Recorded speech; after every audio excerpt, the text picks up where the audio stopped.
Indeed, summer must be ending and autumn must be upon us. When we look at the NYCC or New York Comic-Con 2018 Transformers reveals in the latest GotBot True review.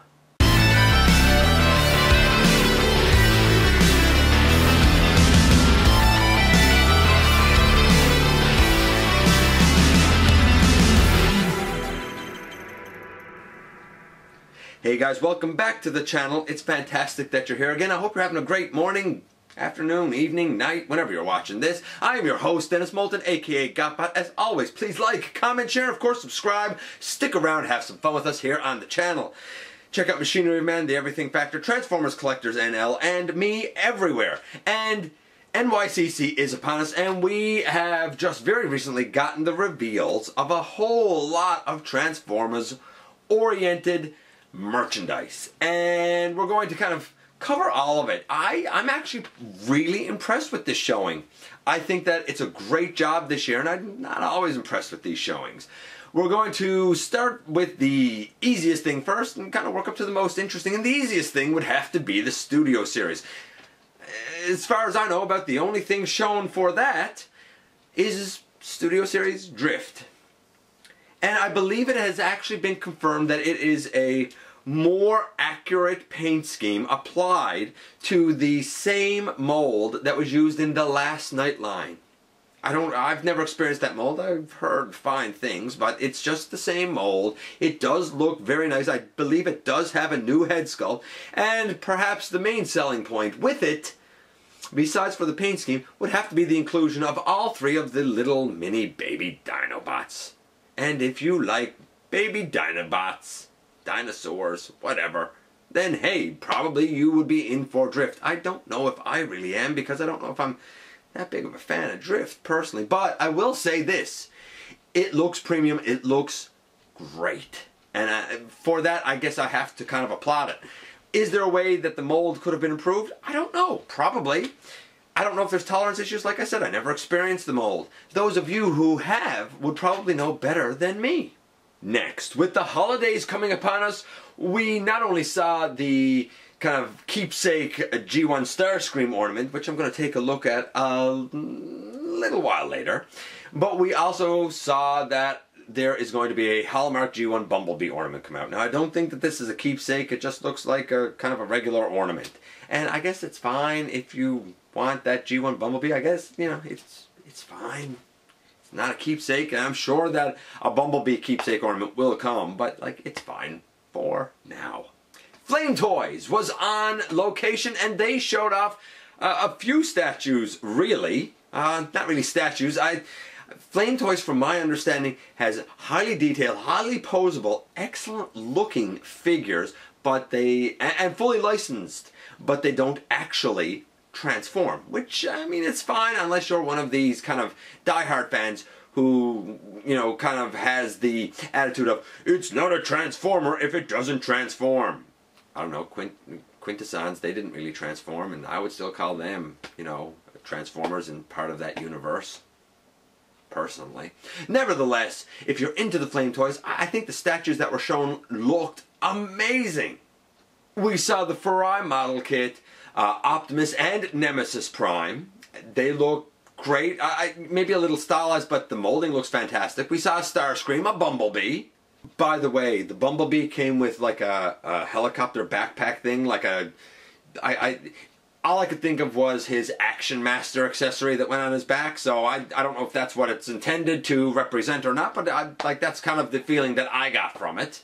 We got a Shattered Glass Drift, a really nice looking Starscream, Starsaber with Victory Leo, and another Optimus that it's been speculated is going to come after Starsaber. I guess we'll see. And we got Tarn. You know, Tarn's always cool, man. Tarn is always cool. So if you're into them, there's several of them. I believe that they are quite pricey, so kind of know what you're getting into if you're looking at getting those. And that brings us next to Cyberverse. In the past, I've always quite outright said nope when it came to Cyberverse. Except for perhaps Warrior Class Shockwave.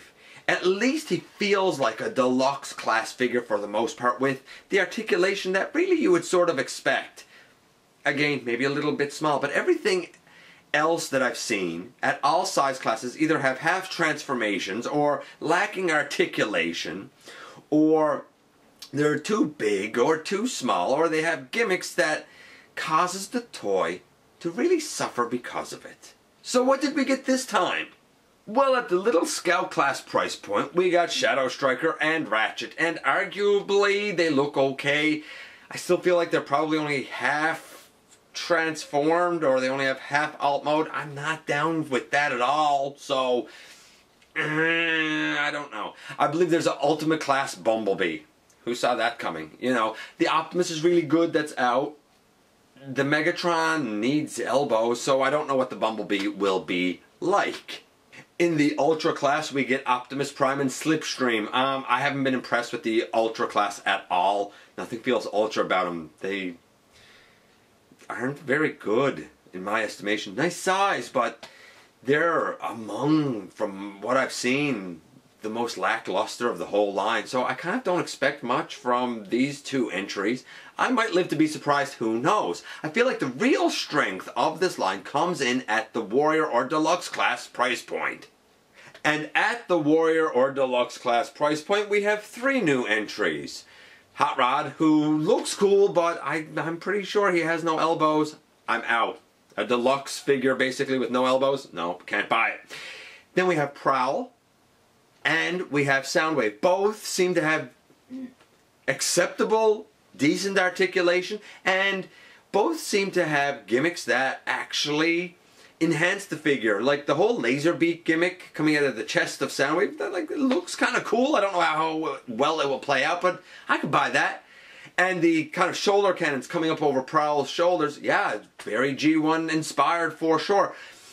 I feel like the strongest figures of the entire Cyberverse line from any size class, from any wave, is probably Shockwave, Prowl, and Soundwave. I feel like that's probably the best and probably the high point, which is a little sad for an entire line that has so many size classes. Oh yeah, and we have a bunch of one-step changers, but we're not going to talk about those because, come on, one-step changers. Then that brings us to another very interesting thing that was shown, and that was the 3 Seeker statues that look cel-shaded. It looks like they jumped directly off the screen. I have no idea of their size, I have no idea of their cost, but they look phenomenal. Sure that they cost phenomenal as well, but if you're into those super accurate, super animation accurate statues, these are great, and they all have fantastic head sculpts. And last but not least, that brings us to the Siege line. I know what you're thinking. Hey, GotBot, wasn't there a Titan announced? You haven't touched on that. Well, that's part of the Siege line as well. And up until now, we've seen a whole lot of Autobots. Finally, we see the Decpticons. Now, as far as the Autobots go, like we all know by now, I think as fans, what Hound and Sideswipe and Optimus look like, and Ultra Magnus. We did, because of some kind of stock photography, we did get to see that there is going to be a red alert based on the Sideswipe mold. And I mean, it looks fine, I guess, if you're in for that. I still don't know. I feel like the chest is wide. I don't know. I'm going to have to see those in hand. Now, don't get me wrong. I feel like the detailing is pretty fantastic. But I don't know if I'm down for the mold yet. We'll see. I probably will because I'm kind of weak. Let's be realistic here. But then on the Decpticon side of things, we had a lot of very interesting things shown. Not the least of which is Leader Class Shockwave, who apparently is going to come out in Wave 1 with Ultra Magnus. And I didn't really understand what I was seeing from the display until I sort of read about it. Apparently, he is going to be a figure that has a bunch of armor. Because what I saw on display, it looked like 2 legs up on his shoulders, and it looked like he had an arm with a hand and an arm with a blaster, and then 2 more arms with blasters, and I didn't know what I was seeing. Apparently, all of that, as well as kind of the odd-looking feet, it's all going to be armor that goes on him. And all this armor can come off and go together as like a little drone, I suppose. Which makes me wonder if the base figure itself is roughly Voyager size, which would work fantastic for me for a sense of scale. Also shown, and I am excited about this one, Deluxe Class Brunt, to go with Decpticon up here. I lamented that we did not get Brunt, and I'm so absolutely glad that we are getting him now. Cannot wait to add Brunt to my collection.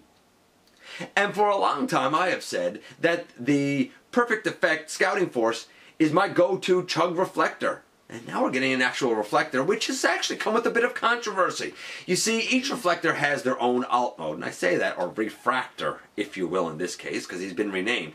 But you can buy 3 of them and put them together to get the traditional camera mode. Now, some people have complained that, hey, you need 3 of them to get the camera mode, but I don't really get where the complaining is coming from, because there's supposed to be 3 of them anyway, so it makes sense. Hopefully, he will not be difficult to obtain. Certainly, hopefully more plentiful than the Sharkticons were. Remember those?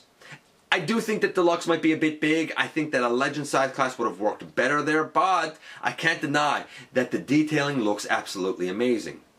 We saw Soundwave. Soundwave, who looks great, although I don't really get the alt mode. Though, oddly, in the background, there was a kind of a background colored, just monotone colored, or monochromatic colored Soundwave that's in his like Cybertronian lamppost mode, so you can sort of have that Easter egg mode and do that Cybertronian mode, and I believe that was actually hinted to or alluded to, if not outright said, during the panel. We have Ravage and Laserbeak as one of those little micromaster packs. They look like they did on Cybertron, especially Laserbeak, because we saw Laserbeak on Cybertron and he looked different than his Earth mode. They look great. Both of them look really good. I'm absolutely digging it. We also learned that we're getting that Air Stirke Patrol for the Decpticons. And one of those figures in that little 2-pack is going to be Whisper. And a little while ago, in episode, I believe it was 450, I looked at a custom Whisper I did and said then that if Whisper was included in the little Micromaster set, that because that mold is kind of common, or was in G1, I think I'm going to repaint it to be one of the other members of the Air Stirke Patrol. So I'll kind of end up with 3 members of it. And I dig it. I'm cool with it. It looks like these little guys, and I can't speak for the Autobot ones we've seen, but it looks like these little guys probably not only have knees, but elbows as well. Impressive indeed. I'm extremely excited for Flywheels, or I think in Japan he's still going to be called Skytread. I love it. No, he's not 2 smaller robots, unfortunately, like Battletrap was, but like I'm fine with that. He is a jet, he is a tank that goes together to make one bigger robot. I absolutely dig it. I think it is great. I am excited for it. We got a couple of the little Battle Masters, or Target Masters if you will, Blowpipe and Aimless. I am so happy because I have from the Titans Return line, I have the 3 jets that were the Decepticon Target Masters, and was sort of sad that I never had their actual Target Master partners. And now all 3 of them have been accounted for, apparently, in this line. And I'm in for all of them. Who would have thought that I would be this excited about what's going to be the smallest size class? But I really, really am. And then that brings us to Starscream and his Tetrajet mode. Now, yes, it looks like pretty much the jet's on his back, kind of, with the legs sort of down and under the jet. It's not the best, but it's certainly a believable Tetrajet mode. Would it have been nice if the legs could tuck away more? Probably, but I think that that would have hurt the look of the Voyager class robot. Now, after the Voyager class Starscream that we got in the Power of the Primes line, that wasn't that good. This looks like a G1 Voyager Starscream. This may indeed be the Seeker that replaces my Fall of Cybertron Deluxe class Seekers.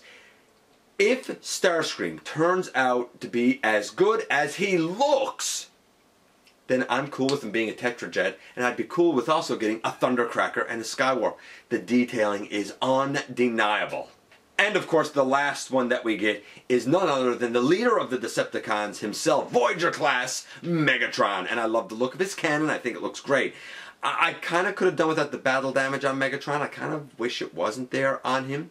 I do like the coloring a bit better, and I will say this. Of all of the Megatron figures that we've gotten over the last few years, the Leader Class Combiner Wars one, the Titans Return Voyager one, who I looked at fairly recently, I have to say that I think the head sculpt on this one nailed it out of the park. I think it is perfect. I think it is absolutely fantastic. Yes, the tank mode probably leaves a little something to be desired, but here's the thing about this entire line. We're getting ultra detailed and ultra accurate robot modes at the expense of Cybertronian alt modes. Maybe that's okay if you are a huge fan of the robot modes. Now the bad news. We have heard that the prices are going up. Here in Canada, a deluxe will be $29.99. A Voyager will be $39.99. And leaders, I've heard anywhere from $69 to $74. In other words, we're getting the price point for this line that we've gotten for the Studio Series. Now, I didn't agree at all and was quite adamant about it when I talked about the Last Night line. I didn't think the price points being increased was warranted there because the quality wasn't there. But I did say, when I started looking at the Studio Series line, that I feel like I can see where the money has gone. We have more paint apps, we have more detailing, and we have, in most cases, not all, we certainly have moves toward better engineering. It has been touted that apparently the Siege line is going to kind of break benchmarks when it comes to articulation. Well, we'll see about that, because articulation without stability doesn't mean a whole lot. Will the new price points be warranted? I don't know. Wait and see, but I know that based on the look of the new line, they may very well be. Possibly. Only time will tell. And then we get to the last reveal of the whole show. The Titan class figure, who is the character that should have happened last year. I'm talking about Omega Supreme himself. Now, for me personally, I have a third-party version, the one that was made by Wei Jiang, and I'm quite happy with that version. Hopefully, though, I will get an opportunity to look at the official Omega Supreme for you. We saw a kind of a grayscale of the tank mode shown, and he does come with Countdown. Countdown, what a funny little reference there, but he does come with Micromaster Countdown that apparently can ride around in the tank. I'm cool with that. And the tank does look great. We'll see how the rest of the figure comes together. A lot of people were hoping, and maybe are still hoping, that this is a nod to his animated version where he turns into the Ark, but I don't think that's what we're going to get.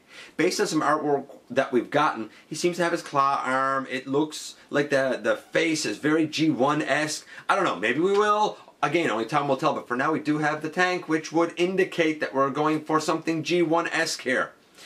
Is it too little too late? We already have 3 unofficial Omega Supremes that are out that a lot of people enjoy, and granted, the Fans Toys one is very pricey. The DX9 one, still pricey, even though less so.